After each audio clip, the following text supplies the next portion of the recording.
안녕하세요. 자, 오늘은 두 번째 이제 시작되는 월요일 첫날 종합부동산세의 네 번째 시간인데요. 자, 여러분이 앞에서 자료 가지고 기출 문제를 먼저 체크를 하셨다. 그래서 답을 찾을 수 있을지라도 해설 강의는 꼭 참여하시는 것이 학습 효과에 극대화시킬 수 있는 방법이라는 거 알고 계시죠? 자, 그러면 이번에는 바로 문제로 들어갑니다. 자, 7번 문제인데요. 2021년도 연도가 중요한 건 아니고 토지분 종합부동산세에 관한 설명으로 옳은 것, 단 감면과 비과세, 지방세 특례 제한법 또는 조세 특례 제한법을 고려하지 않는다. 감면 같은 거 생각하지 말아라 이 얘기입니다. 그럼 1번 재산세 과세 대상 중에 분리과세가 있잖아요. 분리과세. 사치성 재산은 아주 높게 부과하고 농사 짓고 있는 농지나 목장용지 같은 거 임야는 세부담을 줄여주는 거죠. 그래서 투기 목적이 아닙니다. 그래서 이와 같은 분리과세 대상은 종합부동산세 과세 대상이 아니죠. 과세 대상이다. 틀렸습니다. 과세 대상 아닙니다. 그래서 종합부동산세 과세 대상은 토지는 두 가지잖아요. 비사업용 토지, 즉 종합합산하고 사업용, 영업용에 이용하는 별도합산 대상만 종부세 과세 대상이고 분리과세 대상은 종부세 과세하지 않는다는 거 기억하시고, 다음 2번 종합부동산세는 분할납부는 허용되지 않는다 그러는데 이것도 틀렸습니다.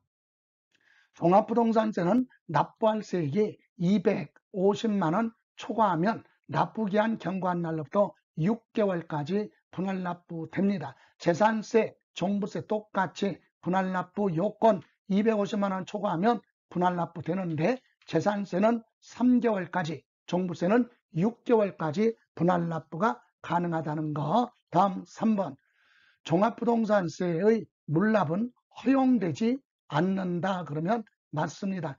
재산세하고 종합부동산세는 재산세하고 상속세는 물납이 허용되지만 그 외 세금은 물납이 없어요. 그래서 종합부동산세 물납은 허용되지 않습니다. 물납 제도가 과거에는 2013년까지는 있었지만 그 이후부터는 폐지가 됐죠. 자, 다음 4번 납세자에게 부정한 행위가 없으며 특례 제척기간, 사기 기타 부정한 행위에 해당하지 않는 경우 원칙적으로 납세 의무가 성립된 나라면 과세 기준일 6월 1일부터 3년이 지나면 종합부동산세 부과할 수 없다. 틀렸습니다. 여러분 과세권자가 과세권 행사할 수 있는 법적 기간을 제척기간이라고 하잖아요.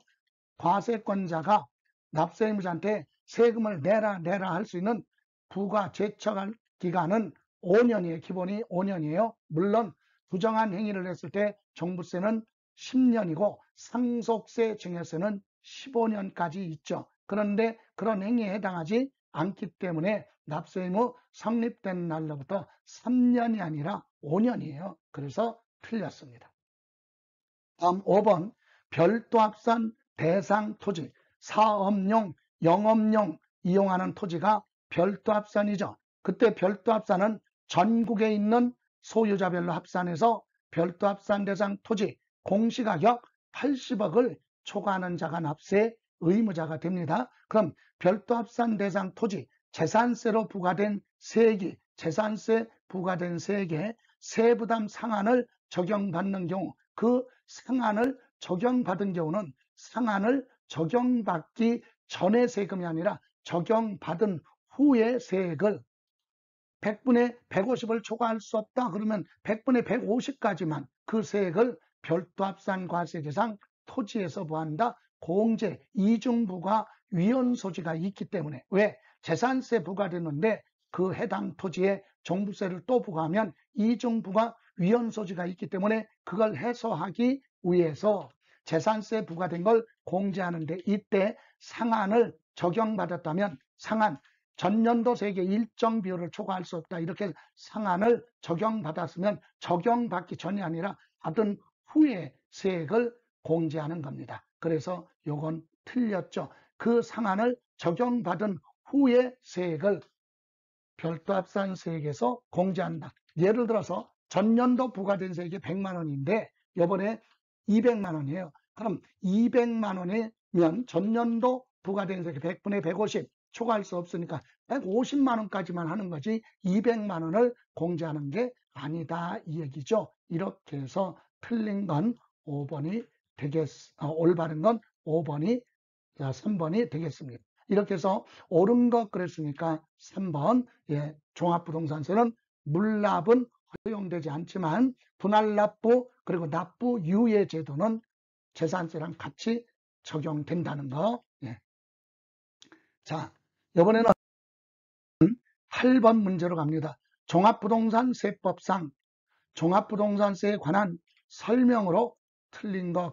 단 감면 및 비과세와 지방세 특례제한법 또는 조세 특례제한법은 고려하지 않는다. 종합부동산세 과세 기준인 매년 6월 1일로 한다. 맞습니다. 여러분 6월 1일 날을 과세 기준일 또는 납세 의무가 성립되는 시기 그리고 과세권자가 과세권을 행사할 수 있는 제척기간이 시작되는 날이 6월 1일이요. 맞습니다. 다음 2번 종합부동산세 납세 의무자가 비거주자예요. 우리나라에 주소도 없고 머무르는 장소, 거소도 두지 아니한 개인이죠. 그럼 사업장이 있으면 국내 사업장 소재지로 가야 되는데 사업장도 없어요. 그럼 국내 원천소득이 발생한다면 소득이 발생한 장소로 갈 텐데 소득도 발생하지 않았어요. 그런 주택을 소유만 하고 있어요. 이런 주택을 소유하고 있으면 할 수 없이 그 주택이 있는 곳으로 가라.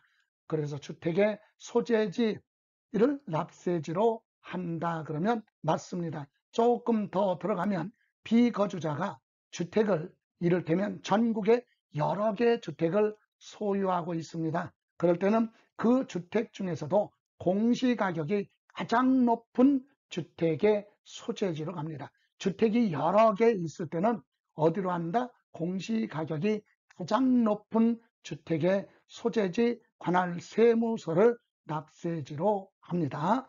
다음 3번 과세 기준일 현재 토지분 재산세 납세 의무자로서 국내 소재하고 있는 종합합산이에요. 비사업용 비업무용 토지죠. 공시가격 합판금액 5억을 다시 말하면 나대지 일정 면적 초과하는 토지 무허가 건축 부속 토지 멸실되고 6개월 지난 이런 비사업용 토지 공시가격 개별공시지가 합계가 5억을 초과하는 자는 해당 토지에 대한 종합부동산세 납부할 의무가 있다. 종합합산은 5억을 초과할 때 납세 의무가 있습니다. 맞아요. 그리고 4번 종합부동산세 과세 대상 재산세로 부과된 세액이 세부담 상한을 적용받는 경우 그 상한을 적용받기 전에 세액을 종합부동산세 토지분 종부세액에서 공제한다. 항상 적용받는 경우에는 적용받은 후에 세액을 공제한다는 것. 그래서 틀렸습니다. 상한을 적용받은 후에 세액을 종합합산 대상 종부세에서 이를 뭐한다? 공제를 한다. 다음 5번 관할 세무서장은 종합부동산세 징수하고자 할 때 납세고지서의 주택 및 토지로 구분해야 돼. 이거 합산하면 안 돼요. 과거에 출제된 것도 합산하여 그렇게 했어요.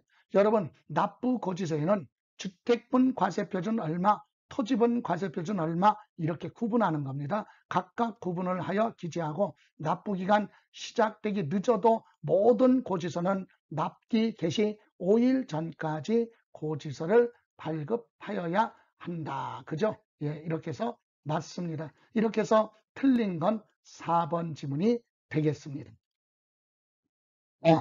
이렇게 해서 오늘 수업 여기서 마무리하고 지금 고생하셨습니다. 자, 그러면 오늘도 한 주간 활기찬 한 주를 시작하자는 의미에서 우리 오래간만에 화이팅 한번 하고 출발하죠. 준비되셨죠? 다 같이 화이팅! 네, 지금까지 김성래였습니다.